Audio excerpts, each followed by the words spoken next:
on the ground. Come here. Newly released body cam footage captures the moments that U.S. Marshals find Oklahoma pediatrician Dr. Neha Gupta hiding in a laundry room days after her 4-year-old daughter was found dead in a Florida pool. While Gupta claims her daughter's death was an accidental drowning, police say it was staged and that she killed her child. I'll be speaking with the veteran detective to break down all the details, from the explosive body cam footage to autopsy contradictions and red flags in a bitter custody battle. Welcome to Sidebar, presented by Law&Crime. I'm Elizabeth Millner, in for Jesse Weber.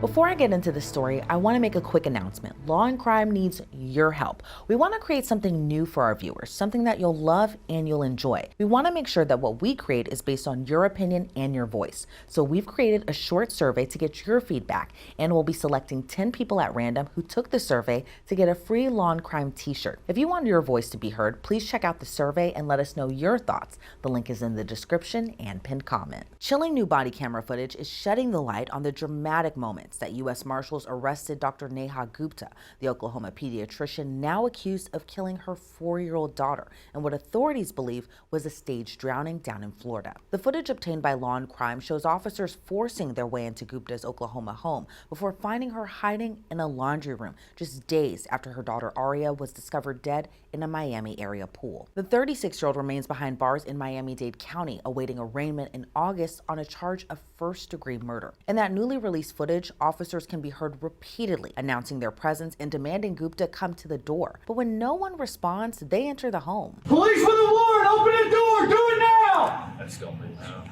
Come to the door! Turn around. Last come up with the breach. She just went back in the front. Breach. Oh! Neha Gupta, come to the front door! Do it now! Breach. To U.S. Marshals, we have a warrant for your arrest! Come to the front door! Do it now!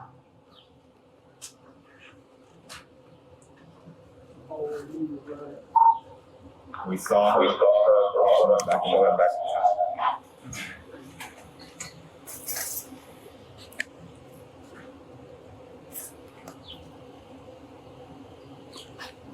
Where did she go?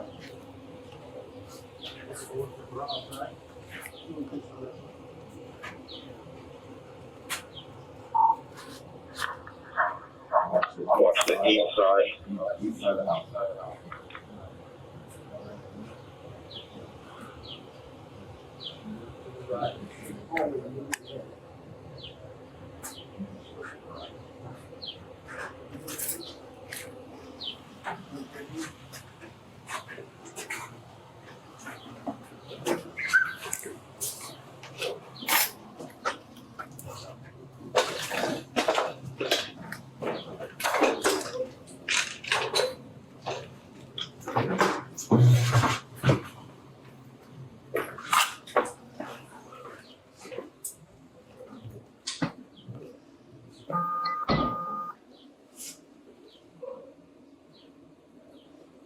We got y'all's light over here. Wraps around us. You want us to move up or you got that? Okay, so no sign of Dr. Gupta, so they check the closets, the garage, and the locked doors. Can I get this closet? Closet.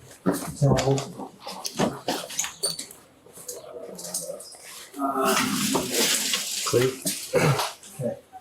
Yeah, so it does kind of come back around, so just hold what you got there.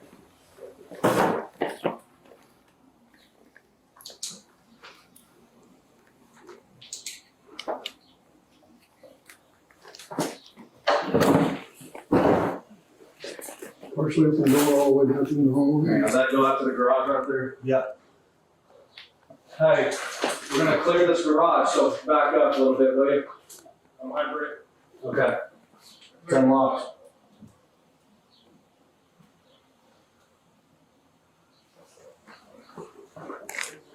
Go ahead and open that and we'll record this.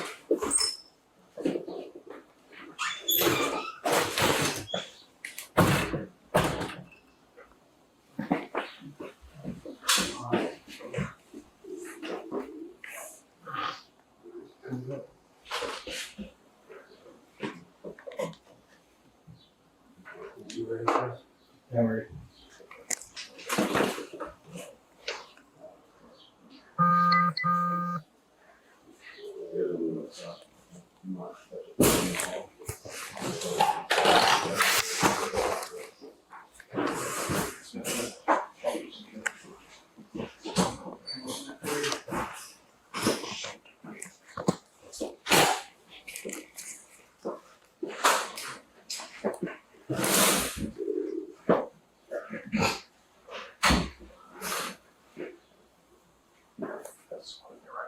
Nope.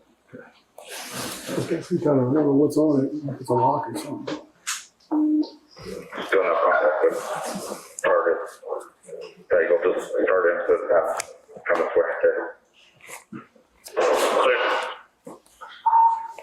Hey, we're opening up these garage doors. Opening up the garage doors. We're clear outside.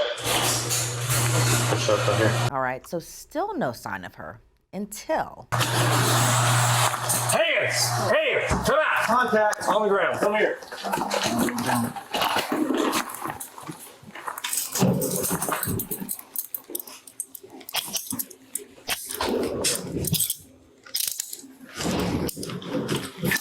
All right, Stand up. keep clear of the rest of this and get her out.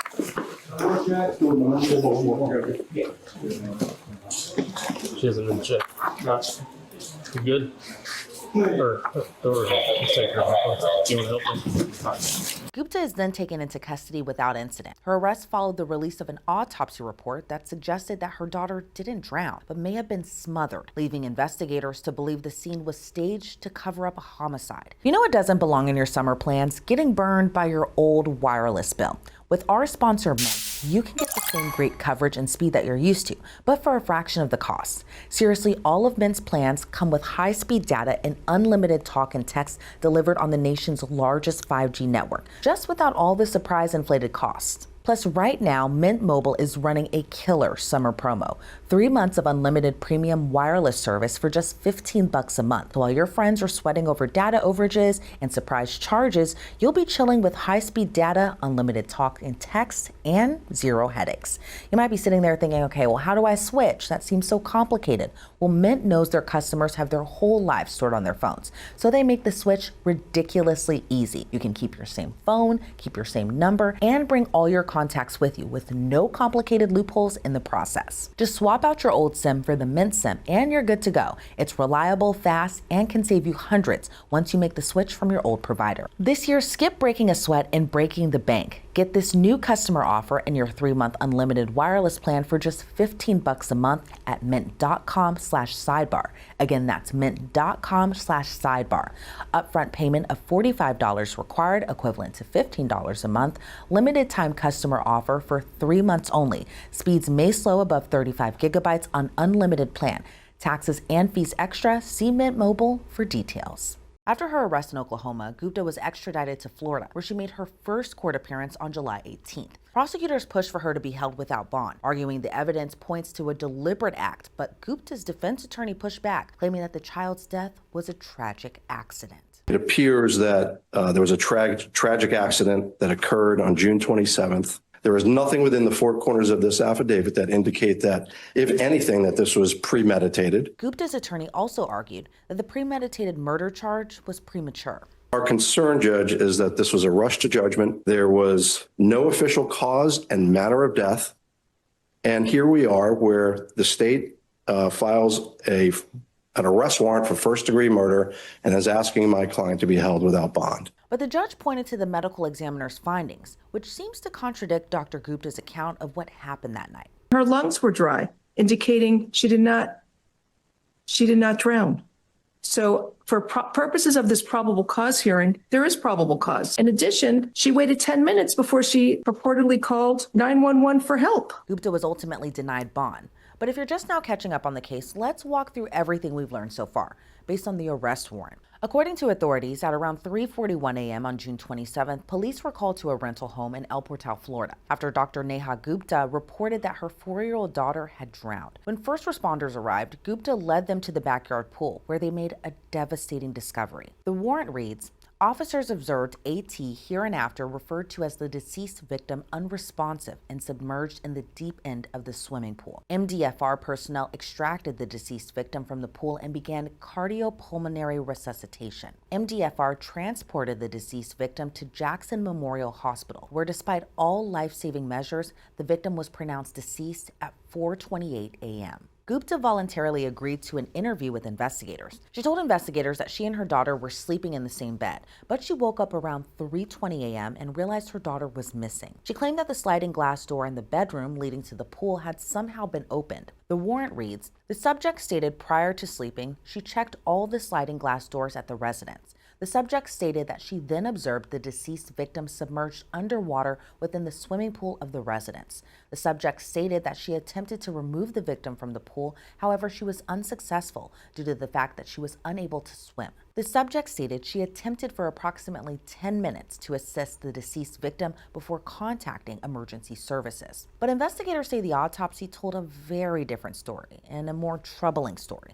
On June 29th, the medical examiner with Miami-Dade County performed an autopsy on Aria. The results sharply contradicted Dr. Gupta's version of events. The warrant reads, Dr. Tran advised that the deceased victim's lungs and stomach did not contain water and was considered dry. Dr. Tran also advised that based on these findings, she was unable to rule out drowning as being a cause of death. Furthermore, Dr. Tran discovered cuts within the mouth and bruising within the cheeks of the deceased victim's face. Dr. Tran confirmed this type of trauma is not consistent with any life-saving efforts, which were performed on the deceased victim by medical personnel. And the most chilling detail, in Dr. Tran's opinion, the deceased victim was deceased prior to being placed into the swimming pool. While the official cause and manner of death remain pending further studies, the doctor's preliminary findings are the injuries are consistent with asphyxiation by smothering. Dr. Gupta was formally charged with first-degree murder under Florida statute, which is defined as, quote, the unlawful killing of a human being when perpetrated from a premeditated design to effect the death of the person killed or any human being. So what about Aria's father, and why were they in Florida in the first place?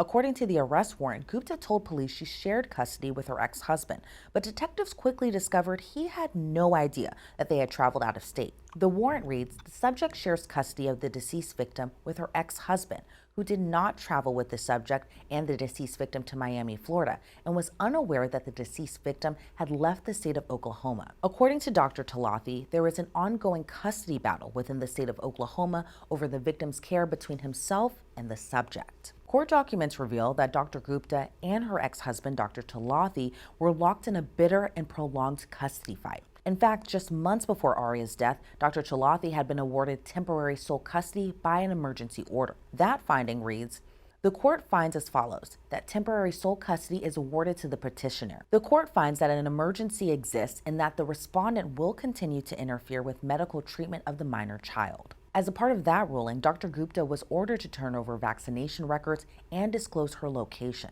But there were even deeper concerns about her behavior. Back in April, Talathi filed a motion asking for the court to enforce a psychological evaluation of Dr. Gupta, pointing to what he described as disturbing behavior that raised serious concerns about her ability to safely care for their daughter. In the court filing, he detailed a pattern of emotional instability and conflict, including unreasonable positions on issues concerning the child, unusual mood swings, and erratic behavior raising concern for the safety of the minor child, extreme conflict and defensiveness with almost all persons caring and providing insight for the minor child, to include family members of the child, medical providers, counselors, and experts involved in this litigation. That respondent continues to author false information to the minor child's medical providers regarding claims of domestic violence by the petitioner and a restraining order that has been previously denied by the court. He went on to say, the respondent has put the child's ability to receive medical treatment at risk due to her inappropriate behavior towards the child's providers.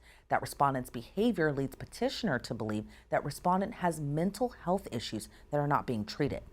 That an evaluation of respondent's mental health is crucial to ensure the safety of the minor child.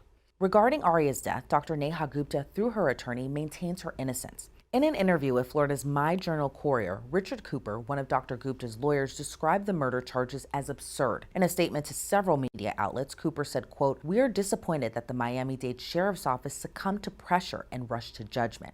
As a result, a grieving mother who just lost her daughter is in jail. We look forward to a full investigation that will uncover the truth." In a separate statement to the Miami Herald, Cooper added, quote, "Dr. Gupta fully cooperated with law enforcement and provided multiple consistent statements. Instead of conducting a thorough investigation, including additional autopsies and toxicology analysis, the MDSO chose to pursue a warrant for a grieving mother facing the unimaginable. We look forward to all the facts coming to light." I'm joined by veteran detective Eric Barnes. Detective Barnes, now you saw this body cam. What's your reaction to it? My first reaction to the body cam was, why wouldn't she come to the door? Right. And not only did she not come to the door, she hid in the closet. So that it's a pretty good indicator of guilt. Yeah, and I agree too, because I'm like, if they're knocking on the door, you're saying it's an accident, you're claiming it's an accident, and it's just horrible overall, thinking that, her child might have allegedly been smothered by her herself. It's just hard to imagine, and you would think if she's going to try to keep up this facade, she would have at least just came to the door, or the body cam or the reaction to her arrest might have just been a little bit different. But overall, do you think, just kind of looking at the case, that this was premeditated? When I took a look at the case, one of the things that stuck out to me immediately was that, the initial claim that the child drowned while the mother was asleep. And so, you look into, was this a case of neglect or was it just an accident? Did the kid sneak out of the bed and go into the backyard while mom was unaware? But then when the medical examiner said there was no presence of water in her lungs, that's a pretty telltale sign that there's more going on. Yeah, and just thinking about it, because obviously, these are just allegations at this stage, so we have to say allegedly, but just thinking about the allegations overall of allegedly smothering your own child and then trying to cover it up and then tossing your child away, kind of like trash into a pool in a rented home over in Florida when you're from Oklahoma. It just seems like there's so many factors and layers that kind of lean towards, the right charge, that being first-degree murder. Now, her attorney says that this was an overcharge, that authorities rushed to judgment, and then the judge kind of brought back this whole aspect of that there was no food found in her daughter's body, there was no water, indicating a whole drowning situation. But what are your thoughts overall just about kind of the layers and I should say the layers that she did to kind of cover this up allegedly? My thoughts, as an investigator is, you only can work with what the facts that you have. You try to find the facts, and then once you get the facts, you kind of lay them out and you go with where the facts lead you. And I think in this investigation, the one thing that's overwhelming is that there's a story behind the story. The initial account of what the mother gave doesn't match with the scientific evidence behind it. So, to my knowledge, there was no one else present at the time. So it's just mom and daughter. So someone's not being honest. And I think that, there's a lot of room for, it could have been an accident, but if it's an accident, why do we go through this dramatic storyline? Right. So there's a lot of questions left unanswered. Yeah. And the other layer to this is the whole custody aspect to this case, and the fact that the daughter's father, that he was awarded temporary sole custody of the child, all of that sort. But in terms of just the motive might have been this whole custody battle. What do you think of that? I know that, it's not uncommon, especially for us at Law&Crime, to see these types of things happen. But I think adding that, she was in a highly respected field. She was a doctor, and then this custody battle was going on, and then her daughter ends up dead, allegedly at her hands. What are your thoughts overall about that extra added layer of the whole custody aspect? I think anytime you bring the family dynamic into these investigations, everything is just so it's very touchy, especially dealing with all the emotions that go on. And typically people will only show you what they want to show you. You never know what goes on behind closed doors. I'm sure families and friends were probably surprised by this. You just never really know what is truly going on or what's going through an individual's head at the time that a custody battle was going on. And kind of going into the overall investigation and kind of seeing how the aspects of the body cam kind of lean into that, talk to me a little bit about when officers first get the call that there might be a homicide investigation going on. They have a suspect that's at their home, and how does that all work in terms of the response when trying to find and apprehend their suspect? Police officers respond to a large variety of calls, but one of the most difficult calls that you will ever respond to is a call involving a child death. There's death in itself is a part of life, but when a child is dead, something unnatural about that, and it taps into the personal side of officers. Most officers are parents themselves, so to see a young child laying there deceased, it just puts you in the mind frame of what if that was your child. And so it's just something that kind of goes with you, but it also makes you want to do everything right. You don't want to make any mistakes. Obviously, something that if there is foul play that could cause the case to be jeopardized, but also you want to show sympathy as well to the parents that are at the scene. So it's just a really tough situation. Yeah, because I can imagine that officers initially were, probably empathetic and sympathetic towards her until, more layers were kind of peeled back and more evidence was kind of coming to light. And in terms of just the response and whether or not officers are, have the discretion to use force entry as opposed to just kind of door knocking. How does that all work, especially when you have a situation like this where Dr. Gupta was hiding in her own home and then officers are calling out for her and she doesn't come to the door or anything like that? When is that kind of decision made to just enter the home versus kind of waiting around to see if the suspect will actually come forward? Well, that decision is made like long before you even get to the house. Typically in the pre-planning of the warrant, you sit in the boardroom and kind of draw up contingency plans. And if A doesn't happen, we're going with B. B doesn't happen, we go with C. And I think in this situation, officers approached the door. They obviously had on, warrant vests. They had their heavy plate carriers. They had a ram. And they had their weapons out. So at that point in time, they very loudly announced U.S. Marshals. And, I think she was aware that, hey, they're here. They're not here to do an interview. They're here to take me in custody. And I think I heard one of the officers say, I saw her and she walked, in a different direction. So that was a clear indicator that she was not going to be compliant. And it's hard to believe, too, that it's like she didn't hear what was going on or she, wasn't aware that, officers and authorities were kind of coming into her home, because I can only imagine how loud that could be. So it's kind of hard to, deny in these types of situations. And being the one who's been in those interrogation rooms and doing those police interviews, how much discrepancy is it when it comes to kind of drafting that initial probable cause in terms of you're listening to, the mother, not yet the suspect, kind of talk about what had happened, and then you're peeling back those layers and then you find out, okay, well, the medical examiner's findings were a little bit different than what you were telling me in the police interview. How does that part all work, especially in the initial stages of an investigation like this? In the initial stages, the one thing that you have to lean on is more of like a hunch, like a feeling in your gut where something just isn't right.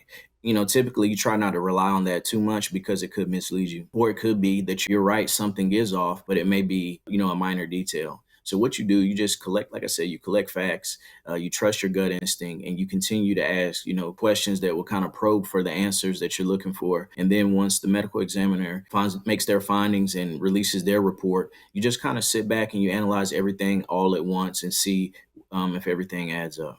And in terms of just how kind of, I don't want to say the words unique, but in terms of this case kind of varying across different state lines, the murder happened in Florida, but the family lives in Oklahoma. How does that all work in terms of just like working with detectives from a different state and kind of coordinating the investigation and relying on, each other to get the information correct and right? How does that all work, especially because, again, they live in Oklahoma, but this murder happened in Florida? It takes a lot of pre-planning and coordination. Obviously, the detectives in Florida, are bound by jurisdictional duties in Florida. So you have to coordinate a lot with authorities in Oklahoma. So typically when you have an arrest that needs to take place, the U.S. Marshals are going to be the first ones to get a call. They have arrest powers across all the U.S. territories. So they will be the lead in carrying that out. And it really takes a lot of trust. Being a detective, you want to be hands-on, and you obviously want to be the one to put cuffs on. You want to see the physical reaction from your suspect, and also be there to hear anything that she may say, any kind of excited utterances that she may make that may help you with your case. But it's kind of hard to do that when, you're several hours away and you just have to trust the detectives that are in the area that are working with you. And I'm sure there was a rush to solve this case too, given that a young child died as well. And given that, you work in law enforcement and you've done a bunch of different investigations, homicide investigations too, how common have you seen it, or how often have you seen it, where you see a mother accused of murdering their child, but then staging it to make it look like an accident? How often have you seen that in your line of work? Well, this is actually the first time I've come across a mother being involved with staging a crime scene. I think one of the things that stood out to me in this case was the fact that it was in a separate state. They were down in Florida, and the fact that she was a professional. And so being a doctor, having that background, being involved with this, someone with a professional background, you spend so much time and effort into, becoming a doctor that, for you to throw it all away. And, typically people will jump into protection mode once they are involved in something serious. They try to cover their tracks. And so that's pretty typical.